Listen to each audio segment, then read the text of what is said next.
여러분 안녕하십니까. 여러분께서 그렇게 기다리시던 일본의 고도 선생, 고도가 우이문 다카시마 카에몬 선생의 고도 역단 주역점 책이 드디어 나왔습니다. 바로 이 책인데요. 아주 크죠. 본문만 584페이지에 이르는 방대한 양입니다. 그리고 2도 인쇄로 되어 있습니다. 이 고도 역단 주역점 책은 가격이 48,000원이고요. 제가 쓴 주역책은 38,000원입니다. 이 두 권을 합치면 86,000원이 됩니다. 그런데 지금 이 세트를 함께 구매하시면 이런 혜택을 드립니다. 86,000원을 75,000원으로 할인해 드리고 월간 역학 1개월분 한 권 12,000원입니다. 그거를 서비스로 드립니다. 그러니까 얼마가 됩니까? 원래는 98,000원어치가 되는 거죠. 그걸 75,000원만 내시면 됩니다. 하나은행 저희 전화번호하고 같습니다. 02-2264-0258 끝에 1004만 붙이시면 됩니다. 거기로 75,000원 입금하시고 02-2264-0258로 전화하셔서 주소 성함 불러주시면 저희가 이 책 두 권하고 월간 역학 한 권하고 해서 즉시 택배로 보내드리겠습니다.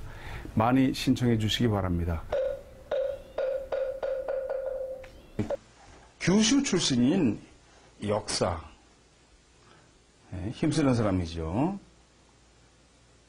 모곡촌육계라고 하는 자가 있는데 체격이 비대해요. 체중이 100kg이 넘으며 씨름에서도 두 번째 자리를 차지하고 있지만 곧 1등의 자리를 차지할 기세이다. 명치 17년 1884년 나는 친구와 양국해양원이라고 아마 그런 데가 있나 보죠. 으로 씨름을 보러 갔는데 이게 스모죠, 스모. 일본 씨름. 친구는 특히 그 모곡촌을 응원해서 그가 대관의 지위에 나아가게 될지 어떨지를 점쳐보고 싶다고 했다.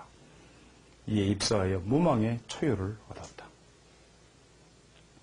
무망괴의 상괴는 건이고 하괴는 진인데 건은 아비가 되고 진은 장남이 된다. 이건 저번에 말씀드려서 아시겠죠? 건은 부가 되죠? 그리고 여기서부터 나와가지고 요 진괴는 장남이라고 말씀드렸죠.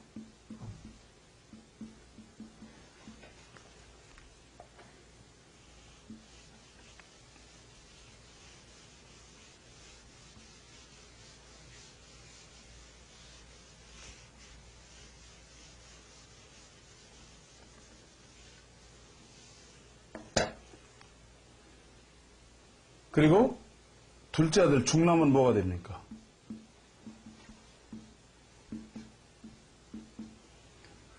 감괴죠. 그리고 막내 아들인 소남은 간괴가 되죠. 그죠? 이건 건이고, 이건 진, 감. 여기에 원리를 아셔야죠. 그런가 하면 이제 목괴가 있죠. 목괴는 곤괴인데, 여기서부터 나와서 첫째 딸은, 이건 손이죠. 장녀.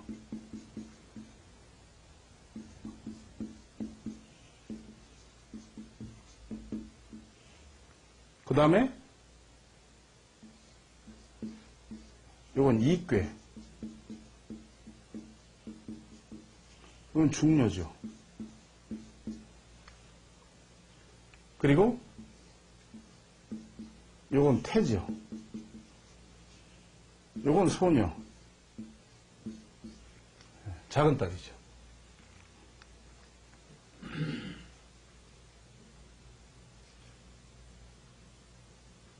이게 뭐냐면 이 문왕팔계라고 하는 거예요. 문왕팔계에서는 팔계에 생성이 이렇게 돼요. 생성. 괴 생성. 그러니까 문왕팔기에서는 진, 감, 가는 건으로부터 나오고, 그 다음에 손, 이, 태는 곤으로부터 나왔다. 이렇게 보는 거죠. 그렇기 때문에 여긴 뭐예요? 아버지죠? 여긴 장남이고. 그래서 문왕괴의 상괴는 건이고 하괴는 진인데, 건은 아비가 되고 진은 장남이 된다. 그렇죠? 또한 이것은 상체는 크고 건강하지만 하체는 상체에 비해 작고 약하다고 하는 상이다 이 말이죠. 왜냐하면 위에는 전체적으로 건이 있고 단단한 아비가 있고 여기에는 양이 하나밖에 없기 때문에, 그죠? 이 괴가 이렇게 되어 있기 때문에 위에는 강건한 양이 있고 여기에는 아직 약한 거죠. 하체가. 그러므로 이 역사는 분명히 발을 다쳐 내년에는 역사를 그만두게 될 것이다. 유기사에는 불경확, 불치여라고 있죠. 그렇죠? 경작하지도 않고 수확도 하지 않는다. 또는 경작하지 않았지만 수확한다. 응? 이것은 밭을 갈고 수확이 없다 하면 농가가 농사를 그만두었음이며, 또는 밭을 갈고도 불모지로 놓아두면 개척을 하면서도 심지 않은 것이다 이 말이에요. 이제 역사를 점쳐 이런 상을 얻었다는 것은 지금까지 열심히 연마해온 씨름을 그만두고 다른 일로 바꾸게 됩니다. 다음에 그 역사인 육계는 발을 부러뜨려 씨름을 그만두고 전업하였다 이 말이죠. 아, 참 신묘하죠.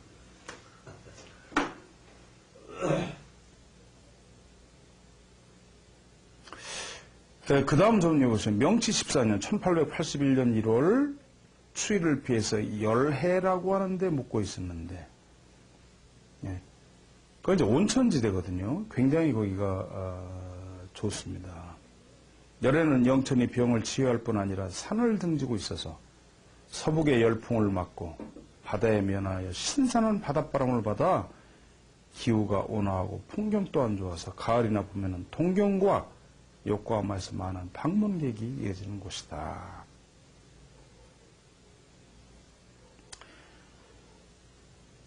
거기서 한 단락을 내려가시면 하나, 둘, 셋, 넷, 다섯, 여섯 번째 줄 이윽고 대외군이 모두 앞에서 말하길 최근 중앙아시아에서 중국과 러시아 양국이 국경 다툼을 하고 있는데 양국의 의원이 국경에 출장하고 있지만 교섭이 이루어지지 않고 있다. 어쩌면 전쟁이 날지도 모른다는 풍문도 있다. 평화든 전쟁이든 어찌 될지 각국이 주목하고 있는데 여기 고도 선생께서 계시니 한번 점을 쳐보실 것을 부탁드린다 라고 하였다. 이에 따라 입서에서 무망의 이효를 얻었다. 이꾀를 얻었는데 중국은 인접국이니 내꾀로 하고 러시아를 외꾀로 한다. 무망께는 내꾀인 지는 나무이면서 움직이는 것이니, 예를 들어 목태, 나무 방망이 같은 겁니다. 같은 것이며 외꾀인 건은 커다란 금속으로, 물건으로 말한다면 거종, 큰 종과 같은 것이다. 지금 중국 정부는 자국을 유지하기에도 힘에 부치는 상태에 있으니 작은 일 때문에 군대를 움직이길 원치 않을 것이다. 더구나 긴 국경을 가진 강국 러시아에 대해서는 더 한층 그러하여 일단 군대를 동원한다면 러시아와의 교섭은 끝 가는 곳을 모르게 될 것이다. 또 러시아는 피터 대제의 침략주의로 인해 오랫동안 재정 곤란에 빠져 국민의 선열을 가지고 재정의 궁핍을 면해보고자 하는 시점에 있다. 그러므로 중국 정부도 이것을 알고 함부로 전쟁을 하려고 하지 않을 것이다. 목퇴를 가지고 큰 종을 두들기면 종을 상처내기보다는 목퇴, 나무 방망이 쪽이 부서져 버릴 뿐이다. 또 유기의 효사에 불경확불이라고 있는데 이는 밭을 갈았는데 수확이 없다는 것이나 밭을 갈지 않고도 수확이 있다는 건 모두 이치에 맞지 않는 것이다. 이치에 어긋나도 그렇게 되는 것이 있기 때문 있다 이 말이죠. 이 세상에는 이치에 맞지 않지만 그렇게 되는 것들이 많이 있죠. 그죠? 그렇기 때문에 무망재야. 무망의 재앙이라고 하는 것이다. 그 재란 이치에 맞지 않는 것이죠. 원래 이치에 어긋나도 세상에는 화가 되는 것이 있다. 그것을 때라고 한다 이 말이에요. 때. 시운. 그죠? 네, 분명히 이치에 맞지 않는데 누구는 그 때를 잘못 만나서 사기도 당하고 또 죽는 사람도 있고 그죠? 그것이 죄이죠. 이제 이 의미에서 중국과 러시아의 교섭을 추찰해보면 러시아 국경에서 분쟁이 일어났다는 것은 중국으로서는 화가 되는 것이다.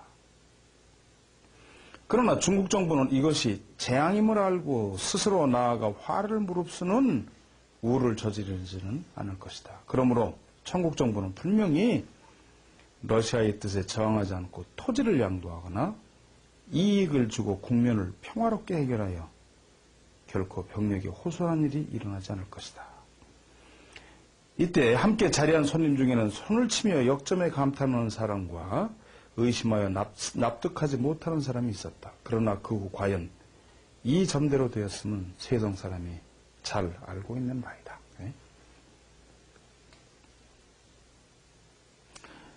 그 다음 점리는 동경의 청산에 어떤 부자가 있었는데 지금부터 3대 이전에 본가와 분가로 나누었다. 분가는 대대로 근검하였으므로 가업이 해마다 번성하였으나 본가는 대대로 나태한 주인이 상속해서 가사는 크게 소멸하였다. 분가의 주인은 이를 대단히 고심하고 자주 자금을 나눠 원조하였음에도 운이 기울어짐을 막을 수 없었다. 그러더니 마침내는 빈곤에 빠져 만회할 수 없는 지경이 되었다. 이에 본가의 주인은 분가의 부유함을 시기하여 병합하고자 하는 생각에 분가의 주인을 불러 강하게 말하기를 아는 바와 같이 최근 우리 집안의 사정은 날로 좋지 않게 되고 당신의 집안은 번성하고 있다. 본가가 분가를 세운 것은 원래 본가가 만일 세운이 되었을 때 예비한 것이니 당신의 집안 가산과 합병하여 본가의 지속을 꾀하고자 생각하는데 이해해 주기 바란다. 이제 이렇게 해버렸다는 거죠. 분가의 주인은 대단히 놀라 여러 가지 사정을 말하였으나 들어주지 않았다. 말싸움이 계속되고 본가의 주인은 결국 그 이유를 꾸며 재판소에 소송했다. 분가의 주인은 낭패한 나머지 나에게 찾아와 그 기륭을 첨쳐달라 했다. 이에 입사하여 무망의 이효를 얻었다. 무망께는 윗께는 건이고 아랫께는 진으로 건은 금속이며 진은 나무이다. 상꾀를 본가로 하고 하꾀를 분가로 한다면 진은 나무이며 움직이는 나무 방망이를 가지고 딱딱한 금속을 두들긴다고 하는 상이다. 분가가 이길 수 없는 것은 명백하다. 또 효사에 불경확불이라고 있고 밭을 간다는 것은 반드시 수확이 있게 마련이다. 그런데 밭을 갈고도 수확이 없다는 것은 이치에 맞지 않는 것이다. 이치에 맞지 않는데 그렇게 되는 것은 무슨 까닭인가? 그러한 때이기 때문이다. 이것을 현재에 비유한다면 수대에 걸친 근면함으로 모아온 재산을 시기가 나빠서 그대로 유지할 수 없고 다른 사람에게 넘겨주는 때이니 무망재야라고 하는 것이다. 무망의 재앙이라고 하는 것이다. 이제 이 점이 나온 이상 재산도 가학도 모두 본가에 넘겨주고 저축된 돈만 가지고 다시 일가를 이룰 것을 결심하지 않으면 안 된다.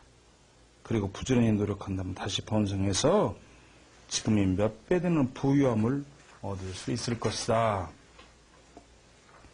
분가의 주인은 대단히 기뻐하며 내가 말하는 것에 따라 속히 재산과 가옥을 본가에 양도하고 다시 일가를 이루어 가업에 전념하였다. 마침내 몇 년 지나지 않아 그 집은 다시 번성하였다고 한다. 내가 영리를 공부하기 시작할 즈음 이 무망의 이효의 의미를 이해하지 못하여 고심하였으나 지금은 이 점에 대해서 깨닫게 되었기 때문이다. 즉 시와 제 두 자를 발견했기 때문이다. 밭을 갈고 수확을 얻지 못한다거나 밭을 갈지 않고 수확한다 어느 쪽도 이치에 맞지 않는 것이므로 이것은 모두 다만 시세인 것이다 이 말이죠. 어느 날 모씨가 갑자기 찾아와 말하길 나는 최근 친구와 함께 어떤 사업을 하고자 계획하고 있는데 오늘 만나기로 약속했는데 그가 집안에 일이 있다는 이유로 서면을 통해서 오지 않겠다고 전해왔다 이 말이죠. 과연 무슨 일이 생겨 못 오는지 아니면 마음이 달라져서 약속을 쳐버린 것인지 점을 쳐보고 싶다 해서 무망의 사묘를 얻었다.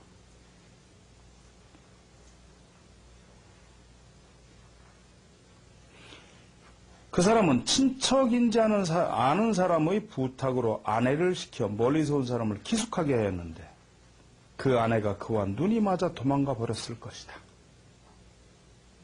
이것은 무망의 죄로 예측했지 못했던 재난이다. 아까 나왔죠? 혹계지우. 어떤 이가 소를 매놨는데 그랬단 말이죠. 소는 음이죠. 남에게 풀임을 당하는 것이다. 때문에 이 사의 상에 비유하면 음이면서 남에게 풀임을 당하는 것은 여자이다. 또 사는 곳이 소를 키울 만한 땅이 아니기 때문에 그것이 여자라고 보고 집이니까 그죠? 맸다는 것은 맡겨졌다는 것을 말한다. 아내는 방문객과 도망간 것으로 맡겼던 사람과 아내가 결탁하여 숨겨주고 있는 것은 아닌가 의심하고 있을 것이다. 그러므로 행인지득 의인지제 행인에겐 얻어감이 되고 의인에겐 재앙이 된다라고 하는 것이다. 모씨가 집안에 일이 있다고 말한 것은 확실히 이 일일 것이다. 친구는 내가 말한 것이 참으로 이상하다고 하면서 돌아갔다. 그 후에 다시 와서 말하길 앞서 점을 친 말은 한마디도 틀리지 않은 사실로 적중했다고 강사했다. 네. 어떤 고관이 찾아와서 운기를 점치고 싶다고 해서 무망의 사유를 얻었다. 무망은 진의 장남이 건의 노부를 따르는 괴로 함부로 움직여서는 안 되는 괴이다. 때문에 무망이라고 하는 것이다. 이제 사유를 얻었는데 이 효는 양이면서 의무 위에 있고 그죠? 여기 양효이지만 지금 음효의 자리에 있죠? 양음 이렇게 있어야 되는데 이러면 양효이면서 지금 의무 위에 있죠. 재주는 남아도라도 기력이 따르지 못하는 상이다 이 말이죠. 왜냐하면 재주가 있어도 자기 자리가 아닌 데 있기 때문에 만일 함부로 움직여 욕심을 낼 때는 무망의 때를 범해서 반드시 괴롭고 귀찮은 일을 당하게 될 것이다. 금년은 이 효사에 따라 바른 길을 굳게 지켜 어떤 욕심이나 야망으로 인해 화를 당하는 일이 없도록 해야 할 것이다. 그랬고요. 이제 그 다음 점례도 어떤 고관의 운기를 점쳤는데 똑같다 이 말이죠. 그 다음 점례도 내용이 똑같습니다. 그 다음에 이제 밑으로 내려가면은 명치 22년 1889년 모 고관의 운기를 점쳐서 무망의 오효를 얻었다. 무망은 움직여 건강해지는 꾀로 체격이 웅대하고 용모 또한 걸출한 역사 등에 비유될 수 있지만 움직이면 반드시 재앙이 있는 꾀이다. 활동을 경계하고 있으므로 분발하여 결단함은 더욱 안 되는 어떤 걸 결단하고 결정하고 안 된다 이 말이죠.